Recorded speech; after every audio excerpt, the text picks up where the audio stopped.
Welcome back to my YouTube channel, everyone, as today we're going to go over all 18 abilities in Blade Ball. I hope you'll all enjoy this video and perhaps even learn about these abilities, as it could very well help you choose the right playstyles for yourselves. Without further ado, let's jump right into the video. The first ability that we're going to be going over is Dash. Now, Dash is honestly a really good starter ability, and it only costs less than 1,000 coins to be able to level up. With that being said, I think I'm going to go ahead and we're going to start this off with a strong B tier. Now, the reason why I say it's B tier is just because for the simple reason that it's not exactly fast, but it's not too slow either, and the cooldown is just, medium. With that being said, I think the Dash will actually be able to belong here just because it's able to get you out of certain sticky situations, and it's not too bad for mobility. Next one, we're going to go after Super Jump. I think Super Jump is actually right behind Dash, I believe, as it does provide the same amount of mobility, just that you go vertically in the air. A lot of players do not look for players in the air, which can also land you some kills, get you out of clashes. And I do believe it is a strong ability to counter a lot of abilities that will bait you, such as pull. So with that being said, we're going to move on to the next one. Platform. We don't really have to talk much about this ability. We just know that it's bad. There's nothing good about this ability whatsoever. There's absolutely nothing good about this ability other than the fact that you can camp all game. If you do like to camp, however, that's a part of your playstyle. I'm not knocking your style. I'm just saying you're probably not going to get better at playing or even, being able to even out your scores, being able to handle standoffs on your own with the platform ability, as it serves really no purpose. It doesn't give you much of an advantage other than a height advantage, and it will eventually come crashing down. With that being said, we're going to move on to the next ability, being invisibility. Now, invisibility is a very, very controversial subject at the moment, as people want nerfs, people want buffs. But we're going to go ahead and just move on from that, and I think this deserves an A tier. Now, why does invisibility not deserve an S tier? Well, invisibility is still very much counterable. Now, the thing about invisibility is when you do hit the ball towards an invisible opponent, it will curve back to you or to someone who is right next to the invisible player. With that being said, it is also very easily counterable. In case you do not parry on time, you can use moves such as telekinesis, freeze, raging deflect, you name it. Anything that affects the ball's trajectory or movement, you are able to counter invisibility, which is why I don't believe it's all that good, as it doesn't even land you kills, doesn't get you coins. It just makes the players kill themselves. With that being said, we're going to move on to Thunder Dash. Now, Thunder Dash has been rumored to be one of the best abilities in the game, and there's honestly some truth to that. Thunder Dash is an ability where you're zipping around the map with a really insanely low cooldown, and you're able to get into opponents' faces in the blink of an eye, and also back out of problematic situations, and also in the blink of an eye. With that being said, I think this is actually above invisibility, but it's not S tier because it's not entirely broken. It is still very easily counterable.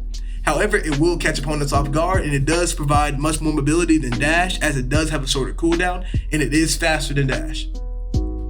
Without further ado, let's go on to the next one, which would be Shadow Step. Now, I think Shadow Step is a great ability. However, I will admit that it actually has to be a B tier now.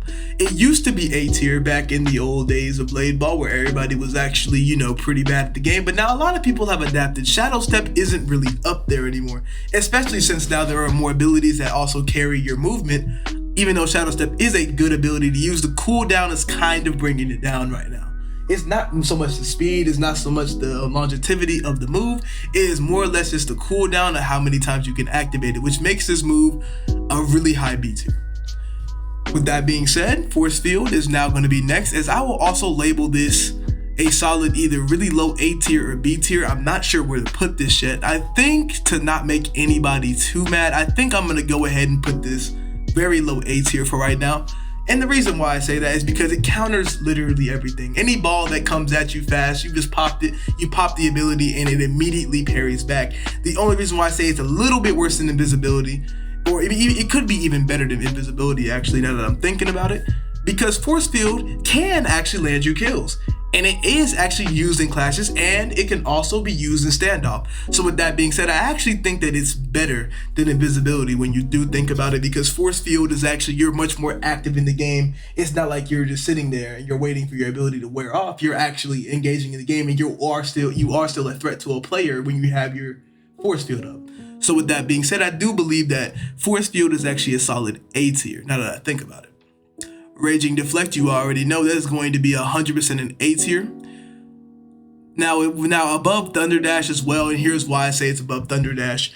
The reason why I believe this is the highest ranking A tier out of all of them is because this one gets you kills the quickest. It catches people very, very off guard. It's like an off-brand Rapture. All you gotta do is if you're so close to somebody, you can kill them. If you're in a clash, you can kill them like that. You can direct the ball however you want, and it'll just be fast. It is a good ability. It counters a lot of abilities that will, such as pull.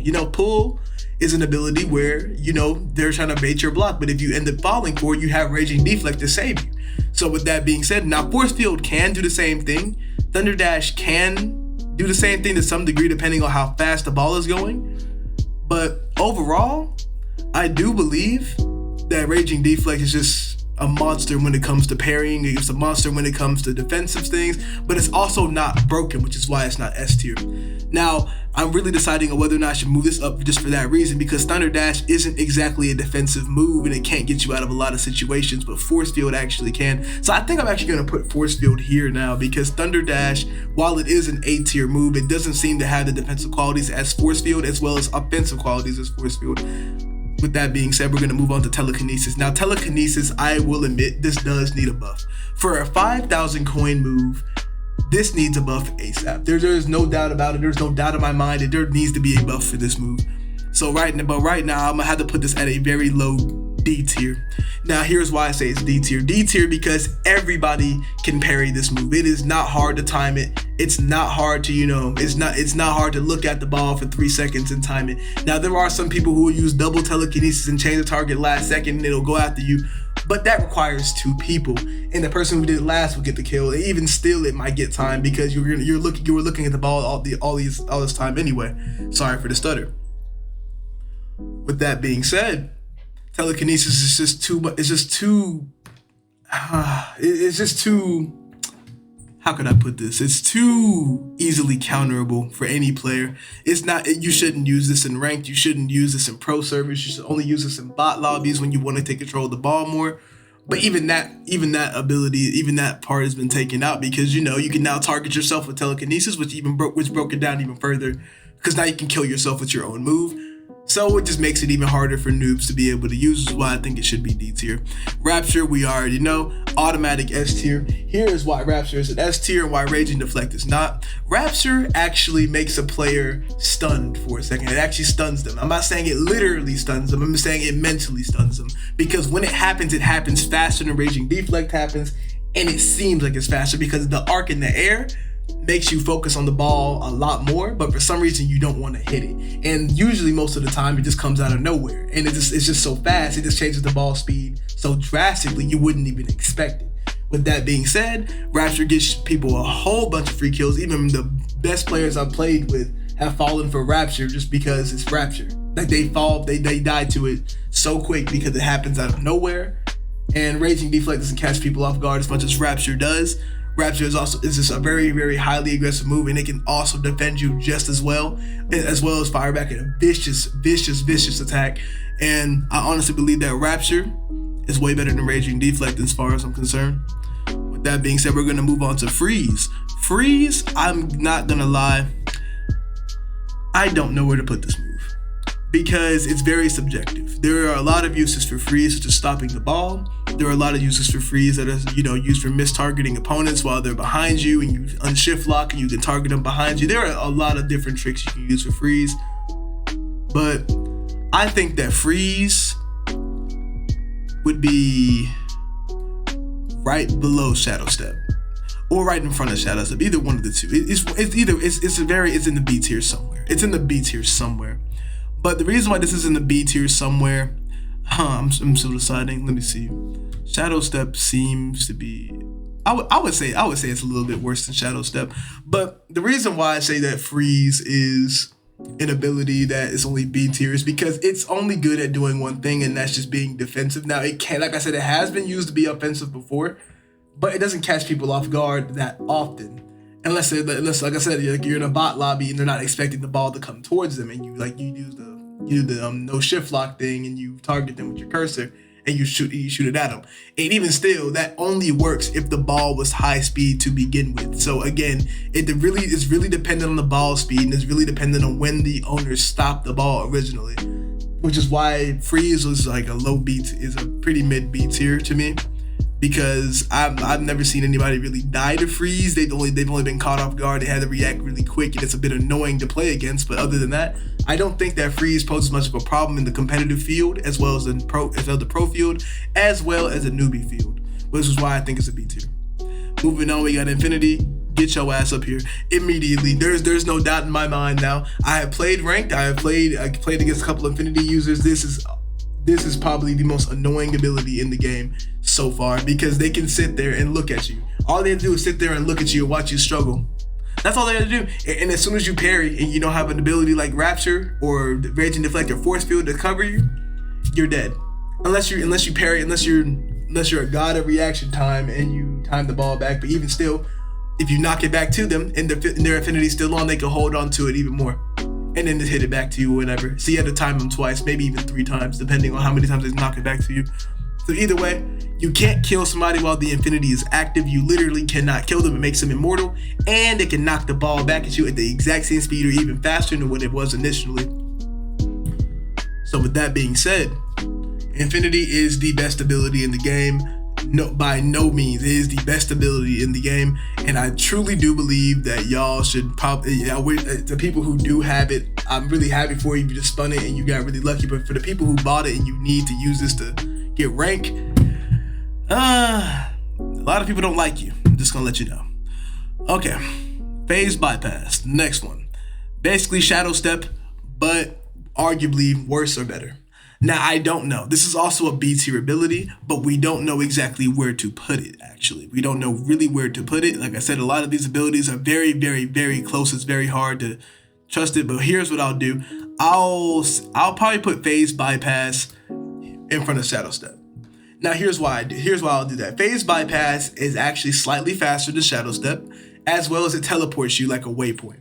So with that being said, you can go back to your original location, as well as, so you can get out of a sticky situation, as well as, being able to move faster than Shadow Step. So I would say that it is a bit better than using Shadow Step if you think about it. But however, the cooldown is actually longer than Shadow Steps.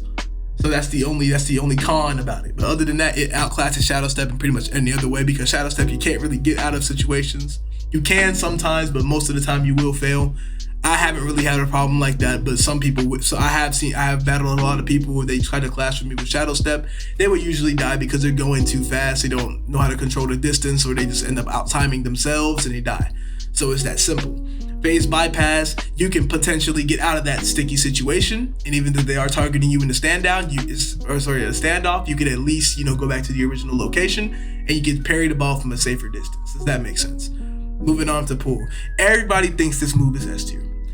This is by far, if not Infinity, this is by far the most controversial ability in the game. And I do not know why. Because I will label every last ability right now that can counter Pull. Infinity, Rapture, Raging Deflect, Force Field, Thunder Dash if it's slow, Invisibility if it's not a standoff, Phase Bypass, Shadow Step, Freeze, Dash if it's not that fast, Super Jump, Telekinesis. I mean, I listed pretty much everything on this list, except for I don't know if I said Rapture or not, but all I'm saying is, you could probably even use Platform and get away from Pull if it's not that fast. That's how it's not a bad move. It's not a bad move at all. It's not a bad ability at all. I'm not saying it's a bad ability. I'm just saying that it is counterable by just about every ability in the game as of right now. So with that being said, I think Pull, just because of how well it's working on players at the moment, I'll give Pull here. Actually, I'll put Pull behind Force Field. Now you're probably like, okay, why the hell would you put Pull behind Force Field? I died more to Pull than I died to Force Field. Well, yeah, you're dying to Pull because you're not using your abilities properly to be able to counter it. Force Field can make you immortal, and it can help you win clashes a lot better. Pull is only supposed to bait blocks, and once you use it, you're out of it for like 50 seconds. You can't even use it again. The CD is very, very, very long. So with that, even at max upgrade, the CD is still very long. So you even if you did it once, you're now defenseless for an entire like 40 or so seconds, maybe 40 or 50 seconds, and then you're back in to use pull again. And by that time, everybody knows you have pull. And then, they're going to be doing their best to counter you, not try to clash with you so often. Or they might even clash you because you know how to beat pull. You also just clash with them. And, pull would just be gunned. Pull would just be, countered because they can't use pull while they're up close. It wouldn't make sense. It doesn't even increase the ball speed. That's how balanced it is. It doesn't even increase the ball speed when you do pull it. So with that being said, we're going to move on to Reaper, the newly added passive ability, the only passive ability in the game. Reaper, however, I will say that Reaper, as of right now, is probably S tier. Now, why do I say that? It's a very, very low S tier. The reason why I say it's a very low S tier is because one kill can have you going at high speeds for the entire game, and on top of that, when you hit the ball more and more, you can get the ball faster.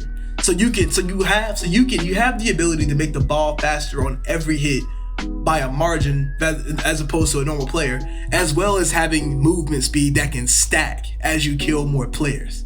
So with that being said, Reaper is definitely now an S tier. I will say Reaper's an S tier. There's only one flaw. If you don't know how to control classes, you don't know how to control the speed, and you don't have good reaction time, you don't have good positioning, then yes, Reaper will be bad for you and you probably wouldn't want to play. But if you're a really high aggressive player, you can use this move. And it will save you in so many situations. In fact, Reaper even counters pull, by the way. If it's at one kill. If you have a one kill Reaper, this counters pull, by the way. This counters pull. Oh, and Swap also counters pull. Wind Cloak can also counter pull as well. Just putting that out there about how easily counterable pull is. Okay, but like I said, Reaper, definitely an S tier. Definitely an S tier. Just because it's so fact it really has no flaw. Other than the fact if you just can't control the speed, that's the only flaw. If you get used to the speed, you'll be able to handle it no problem. Yes, I mean there really is no defensive capabilities. Like I said, the good defense is that you can just run and you can create distance. And that's what Reaper is. You can either hunt people down or you can create a bunch of distance. Depends on how you want to play. It lets you be versatile with it, which is why it's S tier. I think I talked a little too much on that. Let's move on to Swap. We're gonna make this real quick. I think Swap is an automatic C tier. Swap is an automatic C tier because it's a give or take. It's either you know how to counter it or you don't. You either mess somebody's clash up, or you don't. It's really just in the middle. It can almost be B tier. I almost want to put it at B tier, but it's just the fact that for the most part, Swap was, against me at least, the only times people were really like killing me with Swap was when I was clashing with somebody else and they swapped with me intentionally. So I would miss parry and then I would die. And you're like, okay, why did you use Raging Deflect? Because I'm a Raging Deflect user. Most of the time it would be on cooldown by then. So with that being said, if it wasn't on cooldown, then I'd obviously be able to parry it. I would. But if I didn't have Raging Deflect on, off cooldown or anything like that, I would just die because I missed parry. But I can only see Swap being used to like just annoy people. That's pretty much it. I only see it as it's just an annoying ability. Because while you're sitting there trying to kill somebody, you're trying to get it clashed over, someone can just swap with you and they just mess up your entire mojo, and then you can't even play the game. And now you're stuck back in some random corner that somebody was just at for no reason at all. So with that being said, I think Swap is a C tier ability just because of that. It doesn't really get you kills. I have used it offensively a couple of times, but the timing on it is very, it's very bland. The timing on it is very, very weird to me. It's very weird. It's not something that a new player would get automatically. It's not something even a pro player would get automatically because it's just such a weird ability. And on top of that, if you pre-parry while somebody uses it offensively on you, it would just always parry no matter what. So Swap's not really that good of an ability. That's why I think it's a C tier. Moving on to, second to last, we have Wind Cloak. Wind Cloak, I believe, is also C tier. And here's why. It's a bit above Swap though, because at least it lasts longer and you're able to move a little bit more, so I will say. But Wind Cloak right now is just a mid-tier ability as well, just because you only have movement speed for a certain amount of time. And well, yes, it is. It does have a pretty low cooldown. It's almost better than these two, but like it's just, I don't know, because the increased double jump doesn't really do much for the player anyway, and the movement speed is like good enough to where you'll be a threat for maybe like around 10 to 15 seconds, and you'll be back to being normal. So it's just not, I don't really think it's that good of an ability, to be honest with you. Now you're probably like, okay, well, what about Shadow Step? That only lasts for like 7 seconds, for like 5 seconds. Well, Shadow Step's way faster. And on top of that, you can get real easy kills with it. With Wind Cloak, you just putting more pressure on an opponent, which doesn't really kill people. With that being said, the last but not least will be Waypoint. Now, Waypoint, I have never seen anybody use this ability. I've only heard about it. Apparently, you used to only be able to use this one time, which would have landed in an automatic F. But in this case, I heard that now you can use it as many times as you want with a really short cooldown, and you can teleport to any place on the map. So with that being said, I think that I guess that goes above Dash now. Just because you're able to teleport to any part of the map, I almost want to say it's above Freeze. But the reason why I say it's not above Freeze is because, well, you can't really kill with it. You can only really just get out of situations with it. That's the only time you can really use Waypoint, just to get out of situations. It's a very defensive ability, very positional ability. Dash and Super Jump are the same way, but you can actually get kills with Dash as well as Super Jump. You can get kills with these. So I think, actually never mind. I think I'll put it all the way in the back, just because you really can't get kills with it. You can only really it's a really defensive ability. So with that being said, I believe that Waypoint, I think Waypoint's a good B tier. But yeah, Waypoint, really defensive, not really for offensive players, just for positional players. But other than that, this is the entire list. This is the entire tier list. I hope you guys enjoyed this video. If you did, so be sure to leave a like and subscribe, and make sure to leave a comment down below on what your opinions are, what I need to work on for my next video. Without further ado, peace out.